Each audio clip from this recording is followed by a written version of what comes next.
Hey guys, welcome back. Today we're giving you our week 4 waiver wire pickups for 2020 fantasy football. We want to help you improve your team or fill holes after you had an injury-filled week 3. Let's get this fantasy football podcast started right meow. Hit that drop.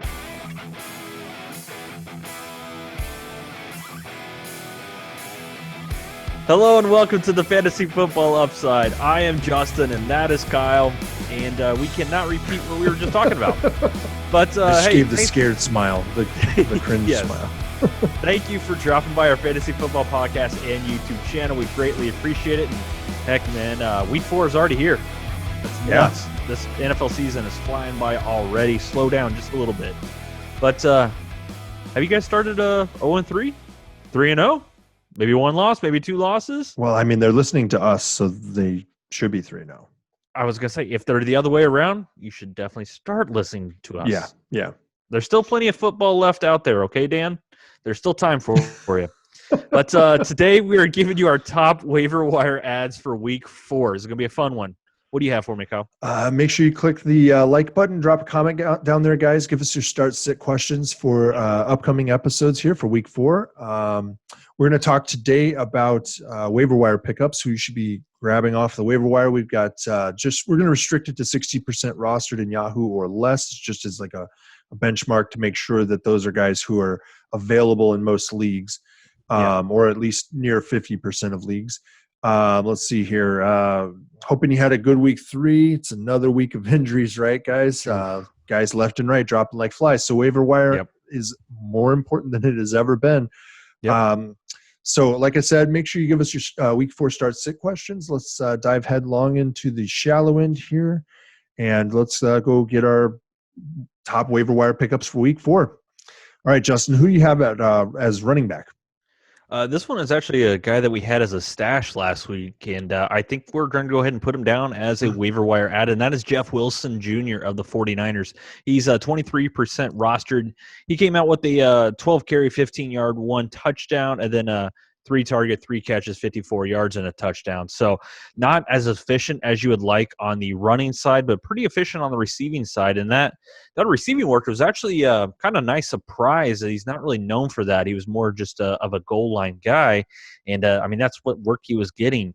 One quick note, McKinnon did injure his ribs in the 4th quarter and did not come back for the game. McKinnon injuries, they kind of go together 1 and 1. But Raheem Mostert, I think I remember seeing that actually when it happened. Yeah. And then Raheem Mostert, he may miss another game with Jeff Wilson doing so well this last game. Maybe they'll hold him out for another one. So you still could possibly get him. So go ahead and grab him when you can, and go ahead and put him in your flex. Or heck, if Mostert misses one and McKinnon misses another one, that's a starting running back for you. Yeah, it is. Yeah, I would hope to only keep him in my flex, though. Yeah, absolutely. All right, so absolutely. Who do you got for your running back? My running back is Carlos Hyde. He's presently 19% rostered. Chris Carson went down. He might be out a bit of time. So Hyde's going to step in as a running back 1 there. We think he's going to split carries if he's still the lead back when Penny comes back, Rashad Penny. But it doesn't appear that Carson's going to miss a ton of time. Right. He might. They're saying that he might make it back. It's a minor knee sprain, so he might be back this week. I don't know. So I'm not going to go crazy with the fab money here and post some big crazy bid like we've been seeing in our league at least for a 1-week wonder at most probably. But Carlos Hyde is somebody that we talked about during the summer that we said he could step right in on injury and produce for you. This is a run-first offense, though they have been scoring by passing. So that is a caution there. There's a little bit of something you should keep an eye on and keep in your mind that this is not a guy you want to slot in because you're needing a running back too. This is a flex pickup. Yeah. All right. So who do you have as your? Can we just say something real quick about the Chris Carson play, man? That was such a dirty ass play. Oh yeah, absolutely. Yeah, I don't see how that guy doesn't get suspended for a game. He has to. And he has to. It was intentional. Yeah. Other football players are watching that, and he's going to. Oh yeah, he's marked. He's marked. Yeah, he's going to get his. He's going to be rolled up on by a running back. He will be. I'm sure of it. Like, because that was a dirty play, dude. Like, friggin' grabbed the guy's leg and gator rolled on him. That's bad. Yeah. Yeah. All right. So what do you have as your wide receiver for me here? I actually have T. Higgins of the Cincinnati Bengals. And he's only 5% rostered right now, and that is going to change after he just put up a 9-target, 5 catches, 40 yards, and 2 tutties. He still had some rookie mistakes there, so hopefully he kind of cleans those up. But he's at least the number 3 wide receiver already, and that also comes to fruition when the fact that they went ahead and sat John Ross as a healthy scratch, which once again, we kind of anticipated that happening eventually. Yeah. Yeah. It doesn't sound like that, but we did kind of anticipate that because we just weren't that high on John Ross. But he did, T. Higgins looked like the better outside wide receiver than A.J. Green right now. But even A.J. Green last week admitted like he's still working himself back into game shape. I don't know how long that's going to take. How long does he hold up? But, man, this is a high pass volume offense right now with the Bengals. So Joe Burrow pass attempts, 36 week 1, 61 week 2, 44 in week 3, and that's roughly about 47 a game. Well, May not be able to sustain all that. Yeah, what we know is that either his arm's going to fall off or his legs are going to fall off from getting killed because this line is not protecting him. Yeah. All right. So for my wide receiver, I'm going to stay in the rookie wide receiver realm here as well. And I'm going to go with Justin Jefferson, who's 31% rostered. He has clearly established himself as the wide receiver 2 at this point, guys. This was a good breakout week for him. Though I think they did lose to Tennessee still in the last minute there. But other than Thielen and, Cook and Madison out of the backfield, there's no competition here for targets of any kind. They've got BC Johnson. They've got, I think Kyle Rudolph is still there. Irv Smith, a couple tight ends, right? But they're not throwing to tight ends. He had a big blow-up game. I would still be willing to spend a decent amount to pick him up. Yeah. But remember, he's probably going to perform for you as a wide receiver 3 intermittently. And that you can't really rely on much more than that. So don't go and kill your budget on him. You have to remember that the downside here is that he has Kirk Cousins throwing the ball to him, who is likely to be somebody everybody should be cutting and dropping off their team, right? So the one plus that you get, though, is that secondary on the Vikings is terrible. So they're likely to be behind often and need to throw the ball all the time. And you can't just keep throwing it to Thielen. So I think that's kind of what you saw happen. Came out and said that. He's like, our defense cannot, play the way that we have played in the past, being a run-first team. He's just like flat out said our defense is not good enough. So that's another thing. Yeah. He could be valuable for sure. Yeah. All right. Who do you have at tight end here for us? Let's get it started here. Man. You're going to love this one. It's Jimmy Market Setter Graham. 9% rostered. Chicago Bears. Come on down. 10 targets, 6 catches, 60 yards, and 2 tutties. 4 years, $40 million. You forgot that part. 4 years, $40 million. Yeah. Market setter. I said it, basically. Why not? This guy is just a beast, obviously. Always. Yeah. He caught all 2 touchdowns.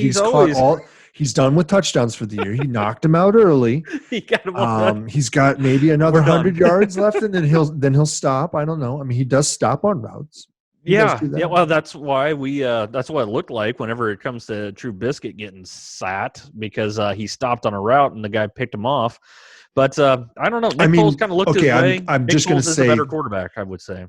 I would say he's better. He didn't look better. If you really break down the tape of that game, man, he didn't. He's better. He didn't look better. Got luckier. But to go back on the pass catching options for the Bears, which isn't that sexy, but Tariq Cohen is out and looks like he tore his ACL, so he's going to be out. So this is just tight end's just a tough position, man, to try to find any kind of value. We know this, so we're kind of grasping a little bit at some straws here. So don't run out and throw 20% of your fab budget down. No, just give maybe 3 to 5%. Yeah, at most. And I would honestly only use Jimmy Graham on a spot start basis. I wouldn't use him for much more than that. Yep. However, the guy that I'm going to talk about, I would use quite a bit going forward here until Jack Doyle comes back, and that's Mo Allie-Cox. He's only 10% rostered right now, and he's possibly going to be in high demand on the wire. So if you're going to get him, you're going to have to pay for him. It's a tough position this year to have somebody who's performing at a high level for you. We just watched what's his name? Mark Andrews just basically do a whole lot of nada for the Ravens. Whole season for him so far. Yeah, it's kind of been a blown season for him. Allie-Cox has got back-to-back solid weeks here. They're not outstanding. They're not going to blow you away, but they're pretty solid weeks. And if you could guarantee yourself a good average, consistent number, that's not terrible. And you've got Phillip Rivers, who loves to throw the ball to the tight end. And then you've got the loss of Pittman now, right? He's going to be out for the next 3 to 4 weeks. So the value from Mo Allie-Cox, in my opinion, goes up because Zach Pascal might get some more work, but I think that actually Mo Allie-Cox is going to see a little bit more. I think that that's not going to be a bad play. So real quick to go back, what you first started off when it comes to talking about Mo Allie-Cox, Jack Doyle actually came back this week. Oh, he did? I didn't even see it. Exactly. That's how quiet he was. Wow. So that is a good thing going forward. There are talks of Trey Burton coming back this week to practice, but I mean, talk about a guy that always gets hurt.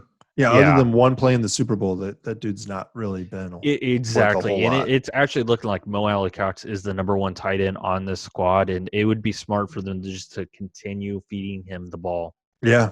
All right, guys, we're not going to cover QBs this week because QBs are pretty thin right now, and you should be holding on to whoever you've got probably, unless you've made some really bad draft moves. And if you did that, then drop a comment, ask us for some help on that. We'll see what we can figure out for you maybe. But make sure you go ahead and hit that subscribe button as well as the bell so that you're notified every time that we upload this kind of content. We run it Tuesday through Saturday every week to help you prepare for Sunday's games, as well as Thursday and Monday. But make sure you hit those subscribe buttons, guys. That way we can do that for you, okay? Thanks for being a fan of The Upside, and we'll see you next time. Bye. See you guys.